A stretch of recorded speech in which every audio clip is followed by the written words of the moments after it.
Go. Hey everybody, it's your boy Surge Dragon, and welcome back to another edition of the Heavens Monsters Podcast Speed Run Edition. We're doing two AEWs that we need to cover. That's the 14th and the 21st. So make sure to like, subscribe, and hit that notification for more to come. Are you ready, Mikey? Let's go. Speaking of which, with me today is the usual. We got Chris Petrie. We got Andre Mitchell. M.I.A. Yeah, he's in my L. We got Mike Henry. If you're ready for another episode of the Heavens Monsters Podcast, give me a hell yeah. Hell yeah. I said, if you're ready for another episode of the Heavens Monsters Podcast, give me a hell yeah. Hell yeah. We're kicking off with part 1 of 2 AEW, beginning with the 1-year anniversary of AEW, which celebrated, like I said, first amazing year of Dynamite aired on TNT with a stacked card featuring not 1, not 2, not 3, but 4. 4 titles. AEW World title, Tag Team titles, Women's title, and TNT title. Woo! All the titles on the line. 4 of them. And not to mention, Excalibur, Tony Schiavone, and good old JR were on the broadcast to celebrate a milestone. Also, you know what title wasn't on the line? It was the I can't. FTW. Taz's title was not on the line. Oh yeah, thank you. Man. The first title was on the line. Hold up. I heard Chris. Chris, what do you got to say? Go on, Chris. I said NWA Women's Championship. NWA. That's another one. Thank you. I forgot that was being defended. Oh, and if we go there. NWA. Oh my God. And if you go there, we might as well mention the AAA title that Kenny Omega won.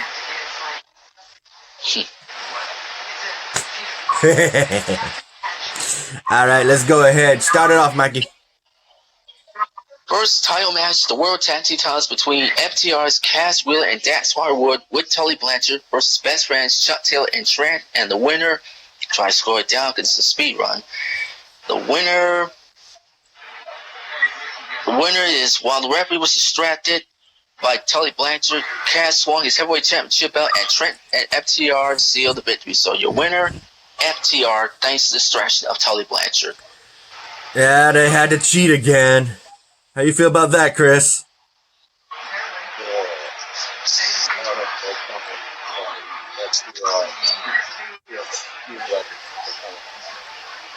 Say that again. Your mouth was not close to your tablet. Speak up. Turn your volume on. It is on. I said no comment. Oh, no comment. You were mumbling there back there. We couldn't hear you. I got no comment on that. So, Mikey? Well, good old JR said, did you hear the crack on that skull? And after that, best friends hug after the beat, but the best man, Miro, a.k.a. Rusev, sprinting from the back and laid waste to the best friends as Miro was getting his revenge for breaking up Kip's arcade game cabinet. And it wasn't his fault. I was like, that was on the anniversary? Okay.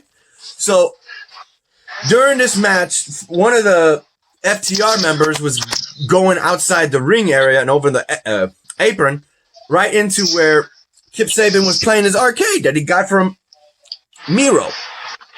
And they jumped right into it, destroying it. So, due to that, his girl went and got Miro, and they just laid waste to the both of them. Damn. Next. His girl happens to be Penelope Ford. Thank you, Penelope Ford. And speaking of Kip Sabian, the next one was him and Miro versus Sean Maluda and Lee Johnson. Your winner happens to be Miro and Kip Sabian. How Miro tapped back in and applied his game over finisher and left Maluda no choice but to tap. After that, Miro, still pissed that best friend damaged the arcade machine, grabbed the microphone and said, "Good friends, you break my shit." You break my shit. On TNT, you break my shit. My thoughts is they're still pissed. They can't get over this whole arcade game that was made by Kip. But that was some funny segment. Yeah, it was a custom arcade. That's why. One of a kind. Yeah, right. Yeah. Yeah, I wouldn't know. That was a lot of money, I bet. All right, what's next? next, you got backstage. Lance Archer was attacking champion Jon Moxley. AEW official had to pry Archer away from Mox. They didn't want. They couldn't wait. They couldn't wait. They couldn't wait to fight each other like that. Go. They just want to whoop each other's asses. Well, you got that right. Next.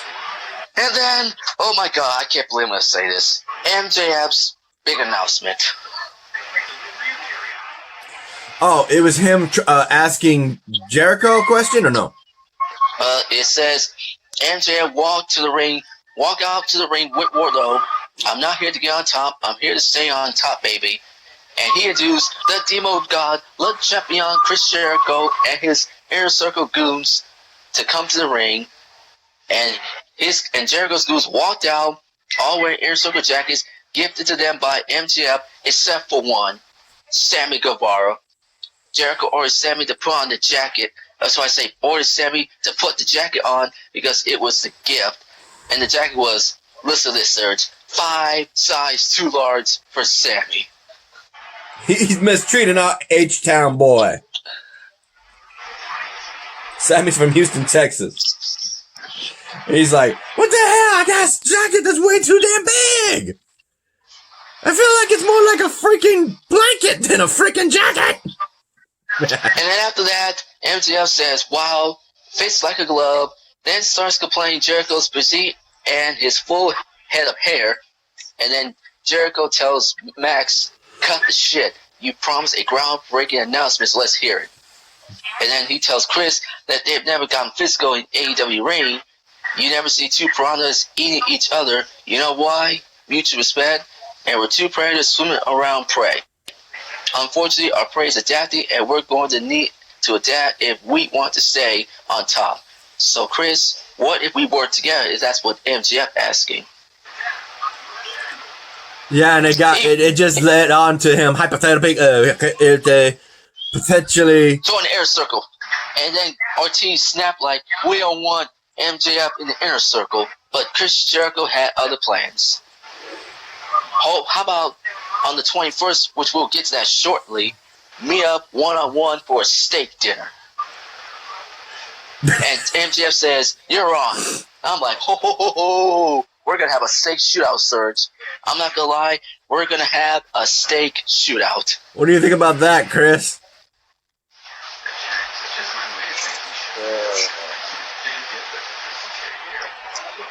That would have been, oh, God. That would have been awesome. That would be awesome. No, it sounds like these two are about to have a date. Dave? Oh, my God. Am I the only one who's thinking that? Oh, my God. Chris Jericho asked MJF on a date. It's a mandate. That's a word. Mandate. Serge, I'm sorry, Serge, but I think MJF and Chris are gay. They're weird is what they are. It's weird. I'm thinking Chris Jericho and MJF are gay. That's what I'm thinking. I would like to think this is more of a business date. Like they're going to talk about business because that's what it's about. Is whether MJF is going to join the Inner Circle or not. But still, this is like, huh? They just ask him out to dinner? Huh? Okay. I mean, think about it. It's not weird that when another grown man asks another grown man out to steak dinner. Bullshit, that is weird. What the fuck?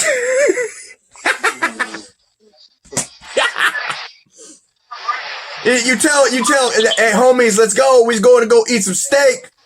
You asking the whole crew to come. You asking for a one-on-one. I was like, that's my thoughts. Andre's still M.I.A. Where's Andre? Andre! Still probably busy. Let's just move on. Yep. Let's move on to Xavier Hill's favorite girl, Dr. Britt Baker, with another footage issuing rule number 5 to quote the legendary good old JR, be the baddest bitch on the block. Oh, the spawn day! got those clips. I haven't put them on TikTok. Thank you for reminding me. I got up that Tony Schiavone was in the spa naked under the sheets. Oh my god. What? I don't know why he had no clothes on. And he got a strip wax. He got a wax strip. He got Xavier Hill, leave a comment down below. Yeah, Xavier. You gotta get this, man. Freaking Tony Schiavone was with with his best friend, y'all girl, Dr. Britt Baker at the spa, and he was naked under the sheets. And she's screaming. What was her name? Reba? Yeah, Reba, Dr. Baker's assistant. Yeah, she's noticed that she's wearing a face mask. Should I say, Dr. Britt Baker wears a face mask, so when she got up, she looked and said, "He's naked!" Ah! They're both screaming, "Ah!" And the other two who are doing the facial massage are like, "This is normal." And then they went and had their feet done. Xavier, Tony Schiavone had his feet worked on alongside Britt Baker. Literally right next to each other. How you feel about that, my brother? Make sure you leave a comment down below since he didn't get to watch it. Due to his workout, which means by the next time we see our boy Xavier, he gonna get ripped. He ripped. Oh, I'm looking forward to seeing my boy's muscles. Woo! Once this pandemic is done. Speaking of which, fast forwarding today, or should I say yesterday, on November 7th, we got a brand new president. What do you like to say? Joe Biden. My thoughts is get that bastard Trump out of here because it's time to send Americans not only back to work, send kids back to work, but send me, Chris, Andres, everybody. Send everybody to your house, sirs, because I'm sick and tired of this pandemic. I want to see you guys in public once this pandemic is finished. I was getting home and I saw CNN was on, and he's already addressing the black community, saying he's going to help them because it was thanks to the black community vote that pushed him to become president. I was like, oh shit, really? Nice. Well, like I said, Serge. Like I said, me, X-Man, T-Money, Chris, Andre, we would love to see your place once this pandemic is finished. Trust me. Yep. So with that said, let's move on to next thing. Hold up. I'm trying to think. Was there anything else? Yeah, I'll send that link to what I'm talking about to y'all in the group text. So Xavier can see what I'm talking about. He's going to laugh his head off. I know he is. So with that said, go ahead and mention the next thing, Mikey. Next thing, we got our second title match, and this time it's TNT title match between Cody Rhodes, along with Brandy, his lovely wife, and Arn Anderson versus Orange, freshly squeezed Cassidy. And the winner, I'm trying to scroll down, give me a second. Actually, yeah, Cody Rhodes retained because time ran out. Because it was a 20-minute time limit, according to ring announcer, former WWE ring announcer Justin Roberts, that this match is a 20-minute time limit. 20 minutes. They were still fighting after 20 minutes. Damn. It was, and then all of a sudden, Orange rolled up. Cody, but the ref was counting 1, 2. The bell rang. Time ran out. Cody Rhodes retained because we went to a time limit draw. So Cody Rhodes is still the champion when time ran out. What happened after that? That was it. It didn't say what happened. Like I said, time ran out. Fight after that, I guess not. What are your thoughts on that, Chris, knowing that the match between Orange Cassidy and the defending TNT champion Cody Rhodes was undecisive?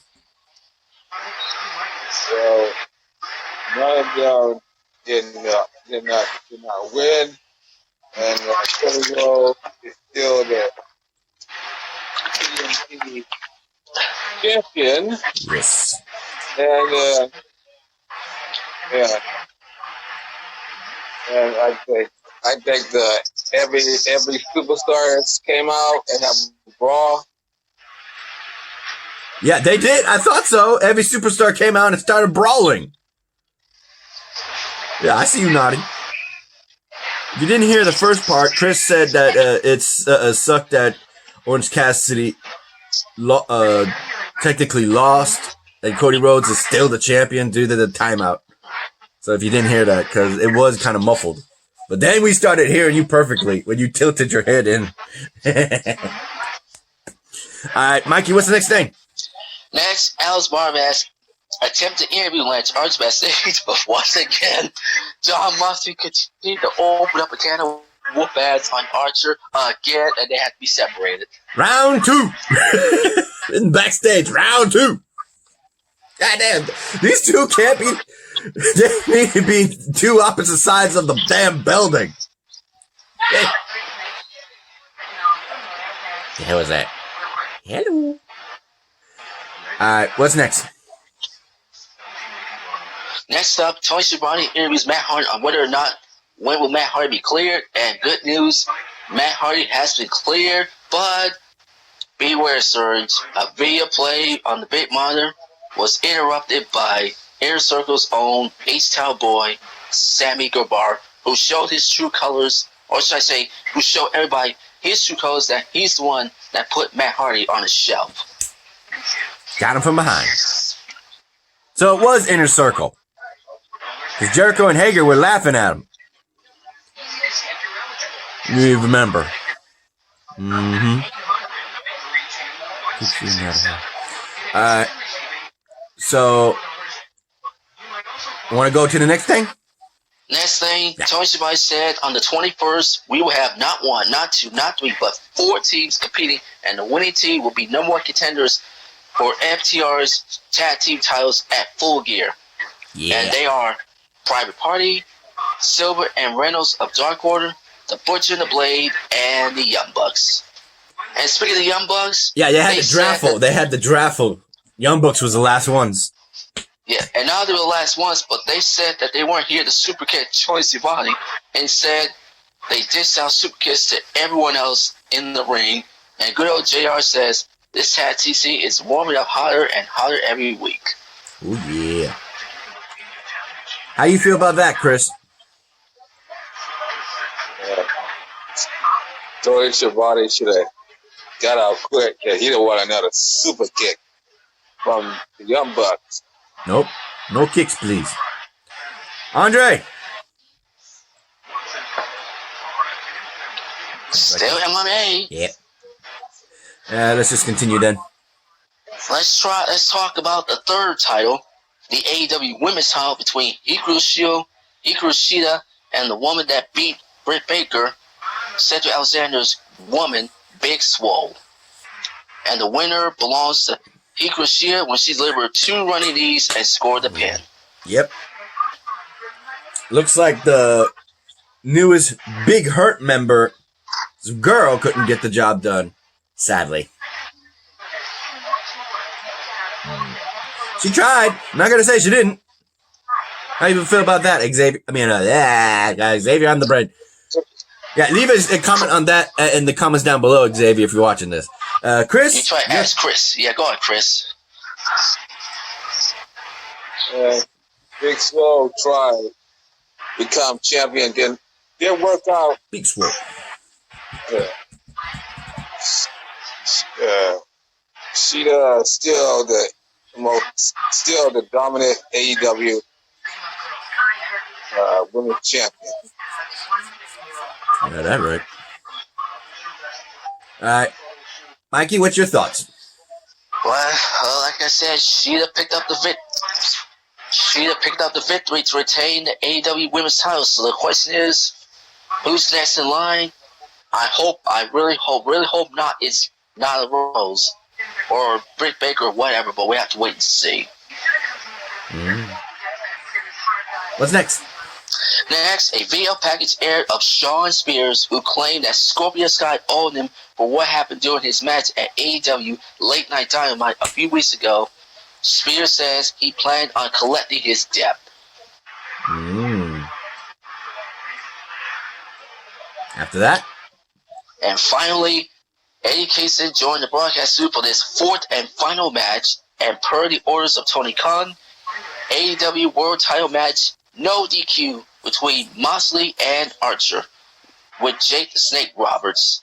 And the winner belongs to John Moxley. How he countered and rolled up Arch for the victory, and then after that, you're not going to believe this. Eddie Kingston had the audacity hold of on. setting out. We gotta talk about this. You know that face. You gotta say, the actual reaction to Lance Archer, knowing that he got rolled up instead of tapped or pinned. He got rolled up, and even Jake the Snake Roberts is like, what the hell? It them long legs, boy, them long legs. They betrayed you. Woo! Am I right, Chris? Yep. Okay, go ahead, Mikey. What happened after the match? Eddie Kingston had the audacity, and I mean the audacity, of setting out the Lucha Bros with a gaggle full of steel chairs. Mm-hmm. And then Kingston was on the mic and reminded Moxley that he never tapped out. But Kingston caught a fugitive Moxley off guard with a spinning back fist and then choked him out. Kingston grabbed Moxley's title and threw it down at him and said, "This is what it's about. It'll be mine. I never tapped." And that's how AEW came to an end. Mm-hmm. All right. Okay, 1 second. All right, that was the first part. Let's get down to the second part. First, a shout out to our fellow brethren of the Heavens Monsters podcast. A shout out to Xavier Hill, Mike Henry, and Andre Mitchell. A link to their YouTube channels will be in the descriptions down below, as always. And a remaining shout out to Chris Petrie, T Money, Renee, Farrell, and Delvin. Okay, Mikey, what happened on the 21st? Tonight's episode was centered on round 1 of the AEW World Title Eliminator Tournament. It's win or go home. The winner of the tournament will get the first shot at the AEW World Title at Full Gear, according to good old JR, as he joins Excalibur and Tony Schiavone. Our first opening contest, the quarterfinal match, Jurassic Express, Jungle Boy versus Mr. Mayhem Wardlow, who's on an 8-match winning streak. Mm-hmm. Jungle Boy attempted a DDT on the ramp, but Wardlow countered with an F10. Clucky Jungle Boy back into the ring like a frisbee. Wardlow faced off Jungle Boy with another spectacular F10. So the winner happens to be Wardlow, I believe. Wardlow? Yep. Look who came in and crashed the party. A major announcement from Tony Khan was relayed to the viewers via the broadcast team.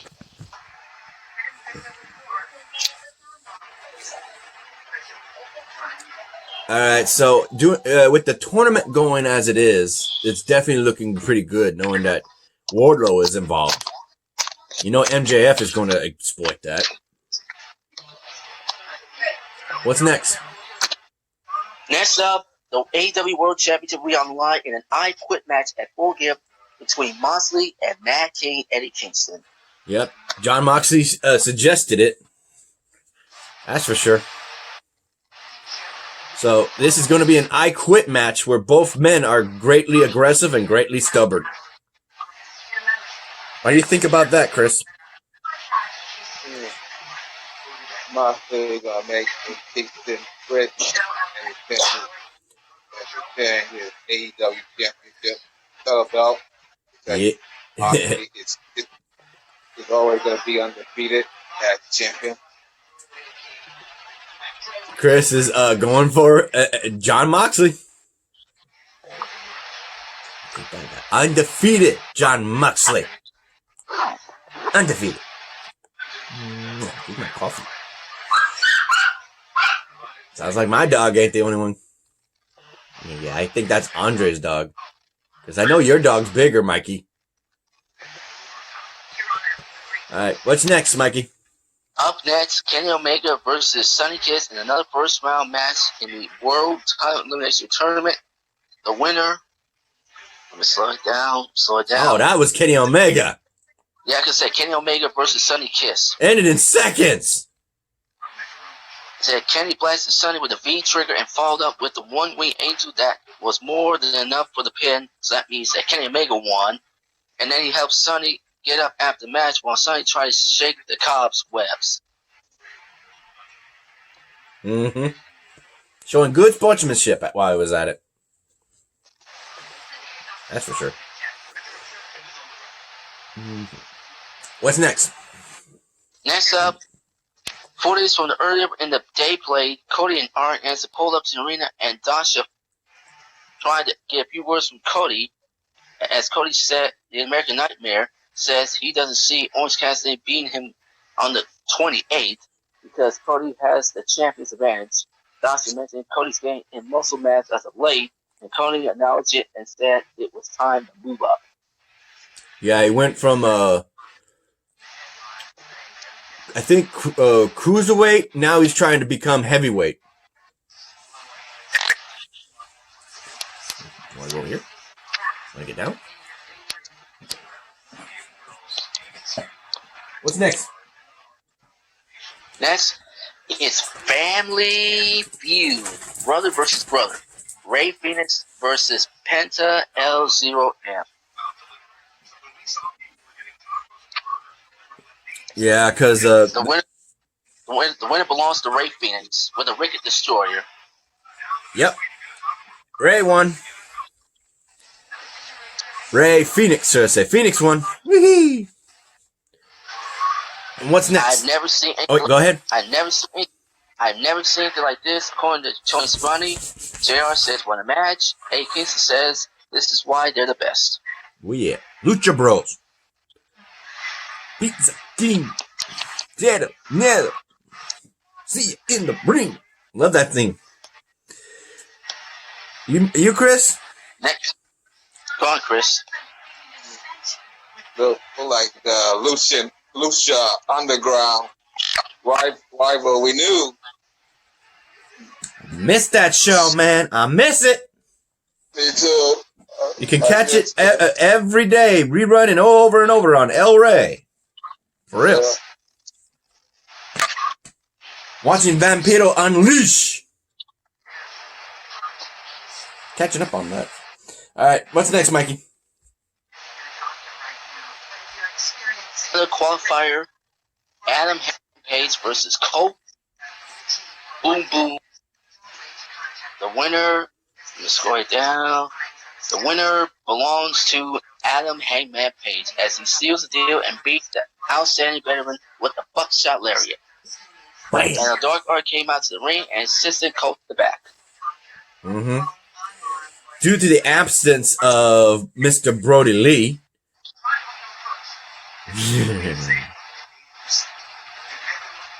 Next. Next up, so next week on the 28th, it'll be Ray Phoenix versus Kenny Omega, Wardlow versus Adam Hangman Page. Yeah. What's next? Next, you got Team Taz came out on the ramp. He was outraged for the Machine, Brian Cage, and Absolute Rick Stars, and the way Team Taz was passed over for certain opportunities. Cage says Will Ospreay watches back, and Ricky Starks threatened Darby Allin. Next Next up, oh my God, this is what you and I were laughing about. The debonair of Demon God, Chris Jericho, and Ratings ruler MJ. Okay, I gotta point something out. I remember this. What the hell? They're getting more rarer and rarer. Instead of the food being cooked, they want it to be more red. What the hell? And then they started singing. Who knew MJF had a pretty good tone voice? Goddamn. And we only knew Jericho could sing, so that was no surprise. But MJF and Jericho singing together? Holy shit. It was straight up musical. What the fuck? And then they get back to the dinner, and here comes the food, and they're like, this is rare. This is uncooked. This is literally cut off the body. And they call the waiter again, a waitress. And, hey, we gotta send this back. And like, what the fuck? That's what you asked for, dumbasses. What do you think about that, Chris?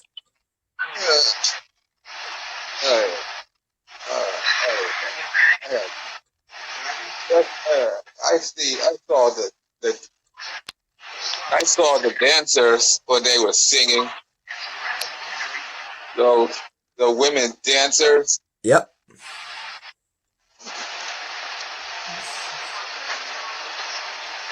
What do you got? What do you got to say about that, Chris? What do you got to say about that? The women dancers.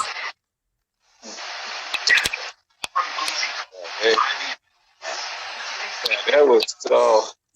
That's the part that put the smile off my face. The women dancers, any day else, I just don't have no comment. Okay. Andre, I saw you. M.I.A, my brother. Where you at? Where you at? I'm right here. Where'd you go? Right here, man. Where you at? How you feel about knowing that Chris Jericho and MJF had a steak dinner that pretty much turned into a musical?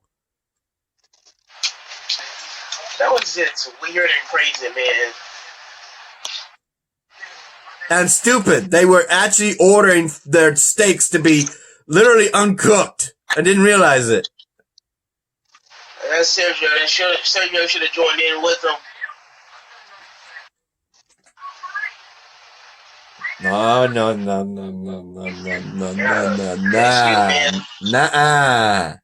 Yeah, man. Mikey, what you think about that? Funny. And classy. A little classy. Alright, what's next, Mikey? Next up, X-Man's favorite, Dr. Britt Baker with Reba versus Kylan King. Your winner, it was Dr. Baker. How caught King with a sling blade, ducked under a clothesline, and countered with a DDT. Then she stomped on King's face and then applied her rock shot submission as Kylan King quickly tapped out. Coming back from that loss with Big Swole at All Out. Yep. Dr. Britt Baker's back on a winning streak. Leave a comment down below for that too, Xavier. Alright, what's next? It will be announced that on the 28th, it will be Cody versus Orange Cassidy in a lumberjack match. Ooh. Rematch. Next. For the main event, number one contender fatal four-way tag team. Winner earns World Tag Team title match at Full Gear. The Butcher, the Dark Order, Private Party, and the Young Bucks. There you go. You were getting robotic voice for a second there. The connection was going out. But I still hear you. Oh, sorry. I'm trying to split up. It's not your fault. The winner of this match belongs. The winner of this match belongs. I believe it was Young Bucks. Finally, the Buzz and MTR at Full Gear. Yeah, the Young Bucks. But here's how it ended. It was Matt Jackson reversed the roll up and attempted to pin Cassidy. FTR came to the ring with their titles. A masked man jumped to the ring and walloped Nick Jackson with a steel chair. FTR propped up Nick Jackson while the masked assailant jumped off the middle turnbuckle, executing a spike pile driver on Nick. They played it smart. Inside the steel chair, crashes down. Say again, Serge? They were playing smart. They were working as a tag team. That was the whole point. The Young Bucks. But guess who's the masked man? It was Tessa Blanchard's daddy, Tully Blanc. Yep. Them bastards. Them bastards. The FTR came and jumped them as soon as the winner was made. No flips, just fists. It was Tully Blanchard, and that's how AEW came to an end. Yeah, how do you think about that, Chris? Knowing that FTR can't win fairly, they got to jump them as soon as the number one contenders were named. Yeah, those cowards. Yeah, they just want to get an advantage. That's all. You, Andre, how do you feel about FTR jumping the Young Bucks, knowing that they are now number one contenders at Full Gear for the tag team titles? Yeah, it was all right, man. MJF, that loser, his butt kicked again. Their butts. Both of them. Yeah. And it's funny, I could tell it was Tully Blanchard because I'm like, who helps these two? And then I was watching how he was walking, and I'm like, yeah, that's an old man walk. That's Tully. That's Tully. And yep, Yeah. that was an old man walk. That's a Tully. Was that it, Mikey? Yeah. That was it. That's the end of AEW October 21st. All right. So that's a speed run right there. Let me flip this. All right. Y'all ready to end this? Yep. All right. Where's Mikey? Where's that face? Let's go. I don't see your face yet. There he is. All right. You like this video? Give it a thumbs up. You didn't? Give it a thumbs down. Hit the subscribe button. You like the content. And hit that notification bell for the next Heaven's Monsters podcast. I'm Serge. This is Chris Petrie. This is Andre. And this is Mike Henry. And that's the bottom line. Because Heaven's Monsters podcast, who said so, and we'll see you hopefully later tonight. Sorry, boys. Say that again. I said, and that's the bottom line. Because Heaven's Monsters podcast, who said so, and we'll see you later tonight. I hope. Yeah, we'll see you, and we'll cover NXT next. All right. All right, bros. See you in a bit.